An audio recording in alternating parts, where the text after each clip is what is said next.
नमस्कार। ग्रहों की गोचरीय स्थिति पर रेगुलर वीडियो पाने के लिए साप्ताहिक राशिफल, मासिक राशिफल, त्रैमासिक राशिफल और ग्रहों के बाकी गोचर पर भी रेगुलर अपडेट्स पाने के लिए, जिसके हिसाब से आप अपने जीवन में थोड़ी गाइडेंस प्राप्त कर सकें, इसके लिए मेरे चैनल को अवश्य सब्सक्राइब करें। जिन लोगों ने सब्सक्राइब कर रखा है वो ऑल ये जो नोटिफिकेशन सेटिंग होती है इसको क्लिक करें, क्योंकि कभी कभी कुछ लोग बोलते हैं उनको नोटिफिकेशन नहीं मिलती। आशा करता हूं चैनल को सब्सक्राइब करेंगे और रेगुलर वीडियोस अवश्य आप देखेंगे। नमस्कार। ओम गणेशाय नमः। ओम नमः शिवाय। मैं निखिल ज्योतिषाचार्य आप सभी का मेरे चैनल पर पुनः स्वागत करता हूं। आशा करता हूं कि आप सभी स्वस्थ होंगे। महादेव की कृपा आप सभी पर सदैव बनी रहे। ये वीडियो कुंभ यानी कि एक्वेरियस के लिए बहुत विशेष है, क्योंकि यह वीडियो है 23 से 29 मार्च 2026 के साप्ताहिक राशिफल के बारे में। कैसा रहेगा आने वाला सप्ताह कुंभ के लिए। जो मेरा साप्ताहिक राशिफल होता है वो प्रमुखतः चंद्रमा और उनकी गति पर आधारित होता है। चंद्रमा एक बहुत विशेष ग्रह है और चंद्रमा की विशेषताएं बहुत ज़्यादा हैं, लेकिन ये मैं नए दर्शकों को बता रहा हूँ। लेकिन जब हम साप्ताहिक राशिफल की बात करें तो पहला तो उनकी तेज गति, फिर उनका मन का कारक होना, और फिर उनकी एक क्वालिटी की वजह जिस भी भाव राशि ग्रह आदि के साथ संबंध संपर्क साधते हैं उनको बहुत एक्टिवेट कर देते हैं। इन सभी कारणों से चंद्रमा का जो गोचर होता है वो बहुत विशेष होता है। चंद्रमा के गोचर के कारण हमारे मन मस्तिष्क, विचार, स्वभाव, सोचने के तौर तरीके, दृष्टिकोण, हर चीज़ पर बहुत इम्पैक्ट पड़ता है और उसको समझने के लिए साप्ताहिक राशिफल बहुत विशेष होता है।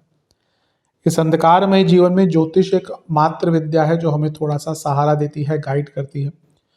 भले ही ये राशिफल बहुत ही सामान्य आधार पर दिए जाएं, लेकिन एक जनरल गाइडेंस के लिए बहुत उपयोगी होते हैं। यदि आपकी लग्न राशि या चंद्र राशि कुंभ है, दोनों ही देख सकते हैं, अलग अलग नहीं बन सकते राशिफल। जहाँ से सूट और रिलेट ज़्यादा आपको करता है वहाँ से देखिए। व्यक्तिगत तौर पे मेरा मानना है कि यदि आप अपने लग्न से देखेंगे तो अच्छा है। इनकेस नहीं पता है आपको अपनी लग्न राशि, तो आप अपनी चंद्र राशि से भी इसको देख सकते हैं। शुरू करते हैं। चंद्रमा आपके चौथे भाव में आ जाएंगे, यानी कि वृषभ में। ये होगा 23 तारीख को सुबह के 5 बजे और 25 तारीख सुबह के 7 बजे तक चंद्रमा यहीं पर रहेंगे। चंद्रमा का चौथे भाव में आना एक प्रकार से बहुत अच्छा नहीं माना जाता मेरे हिसाब से, क्योंकि यहाँ पे चंद्रमा कारको भावनाशय दोष युक्त हो जाते हैं, तो इसलिए थोड़ी प्रॉब्लम आती है। उस पर हम बाद में जाएंगे, पहले अच्छी चीज़ों की बात करते हैं। ऐसा नहीं कि पूरा ही बुरा होता है, भावनात्मक एंगल से यूजली खराब होता है। चंद्रमा उच्च के हो रहे हैं तो उनको स्थान बल मिल रहा है, और अगर कोई ग्रह स्थान बली होता है तो भाव को भी बल मिलता है। तो चौथा भाव आपका बहुत बली हो गया इस टाइम पे, ठीक है। छठे घर के स्वामी चौथे घर में है, तो अगर आपका पहला तो प्रॉपर्टी का, कोई एसेट्स का लीगल वर्क, पेपर वर्क अटक रहा था, गाड़ी आपने लेनी है, उसको अपने नाम करवाना है, चेंज करवाना है, वाहन के लिए, प्रॉपर्टी के लिए बहुत अच्छा टाइम है, खरीदने के लिए, पेपर वर्क के लिए, क्योंकि मंगल का प्रभाव भी है और चंद्र मंगल योग बन रहा है। तो ये अपने आप में लिए वाहन, प्रॉपर्टी, घर, जमीन के लिए बहुत अच्छा योग बन जाता है, क्योंकि चंद्रमा छठे घर के स्वामी है, चौथे घर में है। अगर आपका कोई पुराना प्रॉपर्टी का लीगल केस चल रहा है और अगर आपको मौका मिलता है यहाँ पे सुलह करने का या उसकी तरफ आगे बढ़ने का, क्योंकि सुलह एक दिन में तो होती नहीं है, बातचीत होती है, एक दूसरे के पॉइंट ऑफ व्यू को समझा जाता है, उसके लिए भी बहुत अच्छा टाइम है। और यहाँ पे 10वें घर के स्वामी चंद्रमा को देख रहे हैं और यहाँ से चंद्रमा 10वें घर को देख रहे हैं, तो कार्य क्षेत्र में प्रोडक्टिविटी और रिकॉग्निशन दोनों मिलती हुई दिख रही है। मंगल जो है वो आपके तीसरे घर के स्वामी भी हैं, तो ये उत्साह और कॉन्फिडेंस भी दिखाता है। और ये मंगल भी उपचय भाव के स्वामी है, चंद्रमा भी उपचय भाव के स्वामी है। इनका एक प्रकार का जो योग बन रहा है ये जीवन की गति को आगे बढ़ाने के लिए है। यहाँ पर शनि का प्रभाव भी है चंद्रमा पर। शनि लग्नेश है, तो इस नाते जब लग्नेश और लग्न में बैठा ग्रह चंद्रमा को देख रहा है तो प्रोडक्टिव टाइम तो रहेगा, इसमें कोई दो राय नहीं। भौतिक रूप से प्रॉपर्टी, वाहन आदि के लिए भी मैंने कहा अच्छा टाइम है। नवरात्रे चल रहे होंगे, किसको लेना है अगर वाहन आदि तो ले सकते हैं, लोग नवरात्रों का ही वेट करते हैं। तो इस सारे दृष्टिकोण से बहुत अच्छा है। लेकिन जैसे मैंने शुरू में कहा था कि कार को भावनाशय दोष है, और चंद्रमा जब वृषभ में होते हैं तो थोड़े सेंसिटिव होते हैं। तो 12वें घर के स्वामी शनि देख रहे हैं जो विषदोष भी क्रिएट कर रहे हैं, इसलिए ना कभी कभी भावनात्मक तौर पर व्यक्ति थोड़ा उदासीन हो जाता है, उसको पुरानी बातें बहुत याद आती है। लग्न से 12वें और चौथे से 12वें, यानी कि मंगल जो चौथे से 12वें हैं और लग्न से 12वें शनि, इनका प्रभाव चंद्रमा पर है।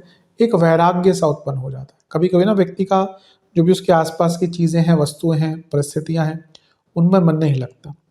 तो ठीक है, कभी कभी सबके साथ ऐसा होता है, एक वैराग्य सा उत्पन्न होता है। हम सब कभी कभी ना सोचते होंगे कि कर तो रहे हैं, पैसा कमा तो रहे हैं, क्यों कर रहे हैं, पर फिर वो एक रैट रेस में हम घुस जाते हैं। यहाँ पे लेकिन एक टाइम है आपके लिए कि आप बैठें, सोचें, देखिए कि भैया जो कर रहे हैं उसकी आवश्यकता कितनी है, कहाँ पे कमियां हैं। तो एक वैराग्य कभी कभी ना अच्छा भी होता है। अब ये ऐसा तो नहीं कि ये चंद्रमा चौथे घर में आएंगे और आप सन्यासी बन जाएंगे। हाँ, कुछ टाइम के लिए वैराग्य आ जाएगा। वैसे भी कुंभ वाले तो बचपन से ही वैराग्य के बारे में सोचते हैं। तो इसको उस प्रकार से अच्छी तरह से आप यूटिलाइज कर सकते हैं। बस थोड़ा इमोशंस को कंट्रोल में रखिएगा। यहाँ पे कभी कभी क्या होता है ना, व्यक्ति अपनी मन की बातें कह देता है लेकिन गलत तरीके से निकलती है। नवांश कुंडली बता रही है कि जैसा मैंने कहा, आत्ममंथन कीजिए, कई प्रश्नों के उत्तर आपके मन में ही आपको मिल जाएंगे। दशांश कुंडली, कार्य क्षेत्र में सब अच्छा है, बल्कि बहुत अच्छा आप कर सकते हैं।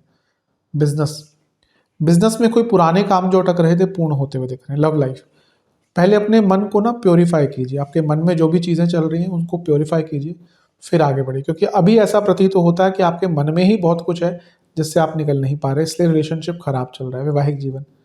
मेरे हिसाब से अपने मन को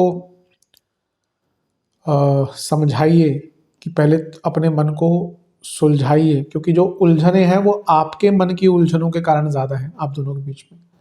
पहले अपनी गलतियों को मान लीजिए। पार्टनर मानते हैं नहीं मानते वो बात की बात है। स्टूडेंट्स, आप बहुत अच्छा कर सकते हैं पर थोड़ा आत्मविश्वास की कमी है। सेहत की जहाँ तक बात है, बीपी की प्रॉब्लम, कफ प्रॉब्लम, ब्रीदिंग इश्यूज, बोन्स की प्रॉब्लम। सर्वाष्टक में आपका 11वां घर बली है। धन के रूप में फिर से कहूँगा भौतिक रूप से अच्छा टाइम है। प्रॉपर्टी स्पेशली एसेट्स की वृद्धि के लिए बहुत अच्छा टाइम है। फाइनेंशियल ईयर खत्म ही हो रहा है, तो कई लोग अपनी प्लानिंग कर रहे होंगे कि भाई कहाँ पैसा लगाना है, तो उसके लिए बहुत अच्छा टाइम है।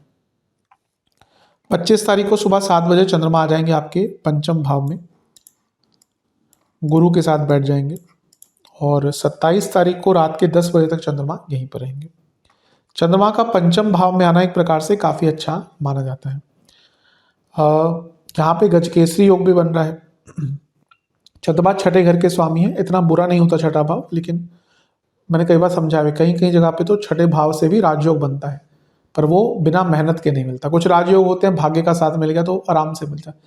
छठे घर का राजयोग जो होता है, छठे घर से संबंधित राजयोग जो होता है, वो मेहनत से देता है, लेकिन जब देता है फिर तो व्यक्ति अलग ही लेवल पर जाता है। खैर वो अलग बात है। तो यहाँ पे गजकेसरी योग बन रहा है पंचम में, लक्ष्मी भाव है और यहाँ से दोनों ही लाभ स्थान को देख रहे हैं, तो धन के लिए अच्छा है, अटके हुए कार्यों के लिए अच्छा है। सोच सकारात्मक होगी, नई सोच रहेगी। गुरु जो है वो आपके धनेश भी हैं और लाभेश भी हैं, और चंद्रमा छठे घर के स्वामी हैं। कोई लोन चाहिए था आपको, कोई पैसा अटका हुआ था, कोई कोर्ट कचहरी में पैसा फंस गया था, या कोई पेमेंट अटक गई थी, इन सब में आपको लाभ मिलेगा। पंचम में जब गुरु चंद्रमा होते हैं तो व्यक्ति की क्रिएटिविटी अलग ही लेवल पे होती है, रिटेंशन पावर अलग ही लेवल पे होती है, उसको चीज़ें बहुत जल्दी समझ आती हैं। कला प्रेमी होता है, शास्त्र प्रेमी होता है व्यक्ति। और यहाँ से राहु का प्रभाव भी है दोनों पर। अच्छा, इसका अच्छा प्रभाव यह है कि आपकी सोच बहुत बृहत हो जाएगी, आपकी थिंकिंग बहुत बड़ी हो जाएगी। लेकिन चंद्रमा गुरु अपने आप में ओवर थिंकिंग की जोड़ी है। आप में से जिसकी भी कुंडली में गुरु चंद्रमा साथ में है, देख लीजिए, वो व्यक्ति भयंकर ओवर थिंकिंग करता होगा। और जब पंचम भाव में आ गया तो इसका सही साइड या पॉजिटिव साइड तो क्रिएटिविटी है, लेकिन क्योंकि गुरु चंद्रमा प्लस राहु, आप सोचना बंद ही नहीं करेंगे। थोड़ा सा अपने मस्तिष्क पर नियंत्रण रखिएगा। जब भी लगे ना कि मन अव्यवस्थित जोन में जा रहा है या अनावश्यक जोन में जा रहा है, वहाँ से अपने मन को थोड़ा सा खींच लाइएगा। बुरा टाइम नहीं है, बस थोड़ा सा अपने सोच पर नियंत्रण रखिएगा। नवांश कुंडली बता रही है कि आध्यात्मिक रहिए, मन पर कंट्रोल रहेगा। दिखावे का अध्यात्म होता है जो अधिकतम होता है, और एक रियलिटी, जो व्यक्ति सच में अध्यात्म के रास्ते पे जाता है वो ऊपर नीचे हो सकता है, पर उसको पता है कि जब अध्यात्म में हम जाते हैं तो मन पर नियंत्रण धीरे धीरे करके होता है। दशांश कुंडली, कार्य क्षेत्र में अगर जॉब चेंज का विचार कर रहे थे कार्य क्षेत्र में तो अच्छा टाइम है, वैसे काम अच्छा कर पाएंगे, कोई दिक्कत नहीं। बिजनेस में तो मैं कहूँगा कि थोड़ी बड़ी सोच रखिए, यहाँ पे आपकी बड़ी सोच काम आएगी। लव लाइफ, बड़ी सोच इन द सेंस प्लानिंग पर। लव लाइफ, अगर कुछ मन में बात है, पार्टनर से कहना है, कह डालिए। वेट मत कीजिए। वैवाहिक जीवन, कभी कभी ना सच बोलने के रास्ते में या सच बोलने के कारण या अधिकतम सच बोलने या अत्यधिक सच बोलने के कारण हम दूसरे व्यक्ति को नीचा गिरा देते हैं। आप सच बोलिए, पर वाणी ऐसी नहीं होनी चाहिए कि व्यक्ति को चुभे। ऐसी वाणी बोलिए कि मन का आपा खोए। जहाँ तक स्टूडेंट्स की बात है, आप लोगों को बहुत गाइड कर रहे हैं, कर भी सकते हैं, अच्छी चीज़ है, लेकिन या हेल्प भी कर रहे हैं, लेकिन उस चक्कर में ना अपना नुकसान कर रहे हैं थोड़ा सा। इस एरिया में जब कंपटीशन की बात आती है ना, तो थोड़ा सा सेल्फिश होने में कोई दिक्कत नहीं है। सेहत, anxiety, blood disorder, lower body में प्रॉब्लम, फूड इन्फेक्शन या फूड से संबंधित प्रॉब्लम। सर्वाष्टक 12वां भाव बलि है। जो बच्चे विदेश जाना चाह रहे थे, अच्छा टाइम है, वीजा के लिए अच्छा टाइम है, लेकिन खर्चे बहुत होंगे। 27 तारीख को रात के 10 बजे चंद्रमा आ जाएंगे आपके छठे भाव में, यानी कि कर्क में, और सप्ताह के अंत तक यहीं पर रहेंगे। इसी दिन शुक्र का गोचर भी होगा, इस दिन नहीं होगा, एक दिन पहले 26 को शुक्र का गोचर होगा और वो तीसरे भाव में आ जाएंगे। चंद्रमा का छठे भाव में आना मिश्रित माना जाता है, बहुत अच्छा नहीं, बहुत बुरा नहीं। लेकिन यहाँ पे क्योंकि स्वराशि के हैं तो विपरीत राजयोग बना रहे हैं और बहुत अच्छी अवस्था में है। हर चीज़ के लिए नहीं, कि कुछ एरियाज पे मैं बताता हूँ। पहला तो लीगल काम आपका अटक रहा था, करियर में आपके कुछ बाधाएं आ रही थी, कुछ काम आप समझ नहीं पा रहे थे या लोग आपको ओवर पावर कर रहे थे। कोर्ट कचहरी के मामले, लोन फंसा हुआ था, बैंक का कोई काम फंसा हुआ था, सरकारी काम फंसा हुआ था, वो पूर्ण तरीके से हो जाएगा। चंद्रमा भले ही छठे घर में, लेकिन कोई बहुत बुरे ग्रह का या कोई बुरा योग नहीं है। ना ही केमद्रुम योग है, ना ही पापकर्तरी है, ना ही राहु केतु एक्सेस, ना ही पूर्णिमा, ना ही अमावस्या, ना ही शनि का प्रभाव। बस छठे घर का थोड़ा सा इम्पैक्ट नेगेटिव है। तो ये ऐसा टाइम है जब मन में एक क्लैरिटी भी आ जाती है, आइडियाज आना शुरू होते हैं अपने प्रॉब्लम्स को सॉल्व करने का, क्योंकि मन थोड़ा सा शांत हो जाता है ना। शांत इन द सेंस कि डिस्ट्रैक्शंस कम हो जाते हैं। चंद्रमा जितने ग्रहों के साथ होगा ना, उतना व्यक्ति डिस्ट्रैक्टेड रहेगा। मैं हमेशा बोलता हूँ, इसको आप कभी भी ऐसे मत मानिए कि वो असफल होगा भौतिक रूप से, नहीं, पर उसका मन हमेशा डिस्ट्रैक्टेड रहेगा। यहाँ पे चंद्रमा बहुत ग्रहों के प्रभाव में नहीं है, तो ये अच्छा है। और क्योंकि विपरीत राजयोग बन रहा है, तो कोई बहुत अच्छे कार्य भी आपके आराम से पूर्ण हो सकते हैं। नेगेटिव ये है कि जब चंद्रमा छठे घर में आते हैं तो व्यर्थ की चिंताएं होती हैं, और यहाँ पे उच्च के भी स्वराशि के भी हो गए, तो और थोड़ा सा सेंसिटिव हो जाते हैं। तो जितना व्यर्थ की चिंताओं से बचेंगे, इरिटेशन कम रखेंगे और लोगों को जवाब नहीं देंगे, प्रवोक नहीं होंगे, उतना अच्छा। जहाँ आपने लोगों को जवाब देना शुरू कर दिया ना, कुछ लोगों की आदत होती है, वो ना आपको उल्टा सीधा बोलेंगे, फिर चाहेंगे आप उनको जवाब दें। उनको उसी में तसल्ली मिल जाती है कि उन्होंने आपको अपने स्तर तक ले आया। कभी भी ऐसा मत कीजिए। अगर आपको लगता है कि वो व्यक्ति आपके स्तर से नीचे जा रहा है, आपको अवॉइड करना चाहिए। फिर से कहूँगा, ईजियर सेड देन डन। कभी कभी हम सब ऐसा कर देते हैं जो नहीं करना चाहिए, लेकिन हाँ, कोशिश कीजिएगा, व्यर्थ की चिंताओं से बचेगा। नवांश कुंडली बता रही है थोड़े डाउन टू अर्थ रहिए। दशांश कुंडली, कार्य क्षेत्र में बिजी रहेंगे, अच्छा काम करेंगे। बिजनेस की जहाँ तक बात है, स्टडी रहिए, ऐसी चीज़ें इंट्रोड्यूस कीजिए बिजनेस में जो स्टेडीनेस लाए, यानी कि स्टेबिलिटी लाए। लव लाइफ, बहुत ज़्यादा कंट्रोलिंग मत बनिए, बहुत ज़्यादा डिमांडिंग मत बनिए। वैवाहिक जीवन, मेरे हिसाब से ना आपको थोड़ा दृष्टिकोण बदलना चाहिए, और मे बी एनवायरनमेंट थोड़ा बदलना चाहिए। मे बी डिनर पे जाएं अपने पार्टनर के साथ, में भी घूमने जाएं। कभी कभी बहुत टाइम एक ब्रेक नहीं आता ना, तो व्यक्ति अपने आप परेशान हो जाता है। स्टूडेंट्स, बहुत अच्छा टाइम, अगर आपका एग्जाम है यहाँ पे, बहुत अच्छा टाइम है। सेहत की जहाँ तक बात है, पेट की problem, anxiety, blood disorder, food disorder बने रहेगी प्रॉब्लम। अनिद्रा भी तंग करेगी। सर्वाष्टक में आपका लाभ स्थान वाली, कोई फंसा पैसा मिलता दिख रहा है। उपाय के स्वरूप में हनुमान बाहुक का एक बार पाठ कीजिएगा और किसी भी मंदिर में चावल दान कीजिएगा। आशा करता हूँ वीडियो काम आएगा। चैनल पे नए हैं, सब्सक्राइब कीजिए, वीडियो को लाइक कीजिए। मिलता हूँ अगले वीडियो में, तब तक के लिए ओम नमः शिवाय।